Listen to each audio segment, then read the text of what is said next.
Deux citoyens sénégalais, une jeune dame de 20 ans et un député dirigeant un parti politique.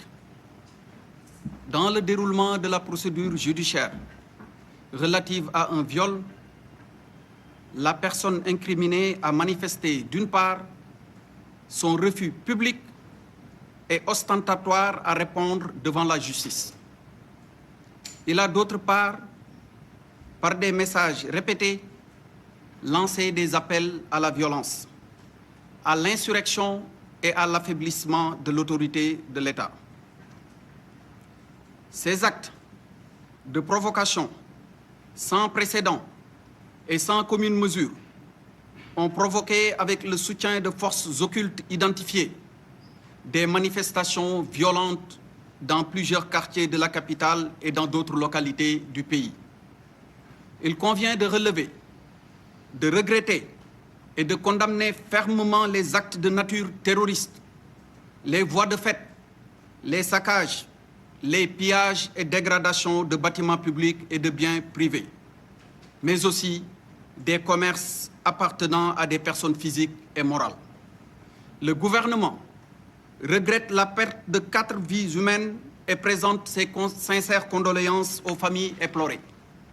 Je rappelle que nous sommes en état de catastrophe sanitaire avec un couvre-feu toujours en vigueur et des restrictions sur les rassemblements et déplacements conformément au décret portant renouvellement de l'état de catastrophe sanitaire dans les régions de Dakar et de Thiès.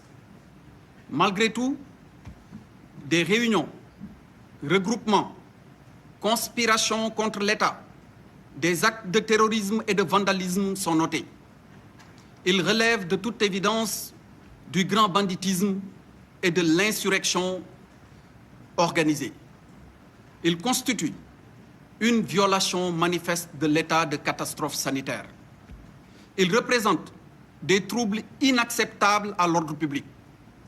Face à cette situation particulière, le gouvernement tient à rappeler son attachement au respect strict des principes de l'état de droit, de l'intégrité physique des personnes et de la protection de leurs biens. Toutes les personnes auteurs d'actes criminels seront recherchées, arrêtées, poursuivies et traduites devant la justice. Dans ces circonstances, le gouvernement appelle les populations et toutes les forces vives de la nation au calme, à la sérénité et à l'apaisement. L'État mettra tous les moyens, et en train d'ailleurs de le faire, nécessaires en œuvre afin d'assurer le maintien et la restauration de l'ordre public, la protection des personnes et des biens et la préservation des institutions. Avec l'intensification de la campagne nationale de vaccination, nous nous mettons dans la perspective, et c'est une annonce que je vous fais, de la perspective donc de l'allègement du couvre-feu sanitaire.